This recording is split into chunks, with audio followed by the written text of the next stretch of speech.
Hey everybody, welcome to Doc G's Reloading.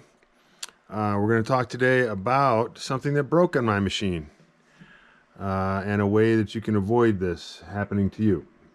So what happened was, in my last video I talked about how I had to increase the weight, so I put that 50 BMG case on there to help feed the primers.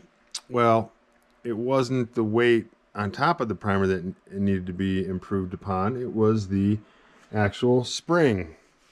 So this is the spring here that attaches to push the primer bar back so it can pick up a primer from the primer tube. Well, this broke on me, and I called Dillon, left a callback number. They did a great job. They got back with me within a few minutes. And then the tech told me how to take the strain off of it so that this doesn't happen. He said these springs should last indefinitely. So I want to show you what I did. So up here, this is that spring right here.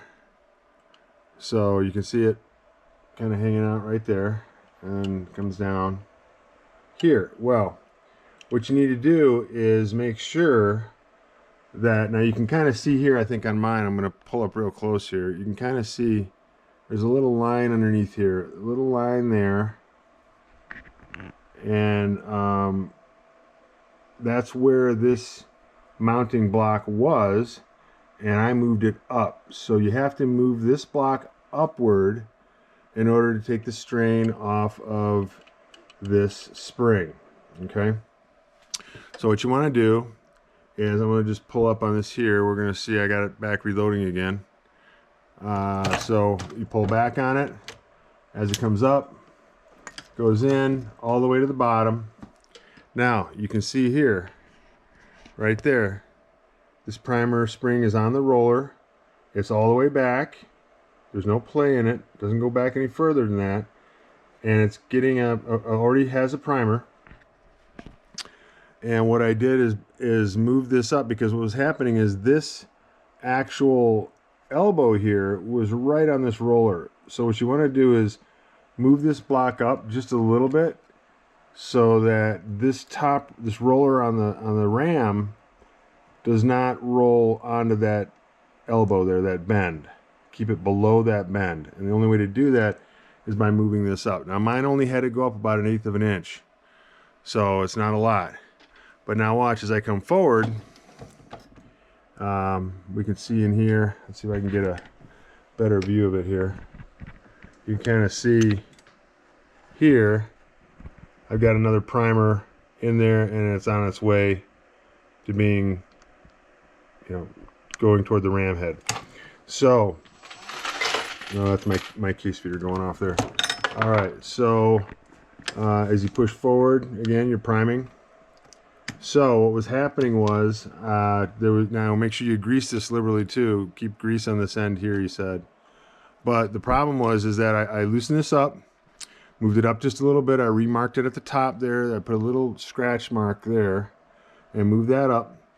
And then just align the two so that this is aligned with the block. I mean, pretty much. It doesn't have to be perfectly lined, but this block at the bottom here and this piece here, just align those with a straight edge, like a ruler, a nice ruler. But that takes the tension off of it, and hopefully I won't have this break again. Mine broke after about 10,000 rounds. So be aware of this issue and make sure that, now that block for me here, this was set at the factory. So, I didn't know any better. So I did about 10,000 rounds and it finally broke on me. So I called them on a Wednesday afternoon late. They shipped it out Thursday morning, and I got this spring Monday. So it really, Thursday, Friday, Saturday, Sunday, I mean, you're looking at 4 or 5 days, and I live in Michigan, and they're out of Scottsdale, Arizona. So that was pretty quick. Got to me really quick. So again, Dillon does a great job. Fantastic job. But again, so that takes off any strain on this, and this should make this last a lot longer. So remember to take strain off, adjust this upward, not downward. That's going to put more strain on this elbow here. This is where mine broke. Mine broke right at that elbow, right at that bend right there is where mine broke off. So my problem with primer feeding was not the weight of it at the top, which I'm going to leave there anyway. I think it looks cool, so I'm just going to leave it anyway. But if you're all of a sudden finding that your primers aren't feeding, double check the condition of that spring, because that could be the culprit. All right, now that we got that out of the way, let me just show you a couple other things that I've added to my press. Let me just take a bullet here, put a bullet in there, because if I don't, I'll forget. Okay, and what I did here is I made this myself. I made this little, I pressed a couple of magnets in there. I pop riveted this onto a funnel I had laying around down the basement, and then I epoxied a piece of highly polished steel on top, and then this would magnetically sit on my exit ramp of the cartridge, you know, when the cartridge is finished. The problem is some 9mm were going in there sideways and getting blocked. So I said, you know what, I'm not going to keep doing this, because the problem is that you know, I'm going to be starting to do 40 cal, and a lot of 40 cal, so I don't want that you know, blocking up with cartridges. So I bought this from Double Alpha Academy.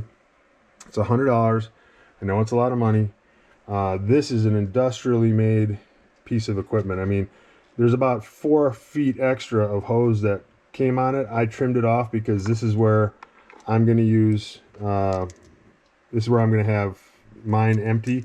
Mine empties into this rubber bottomed Rubbermaid container, and I can put easily 400 to 600 rounds in here. So for me, this is perfect. But how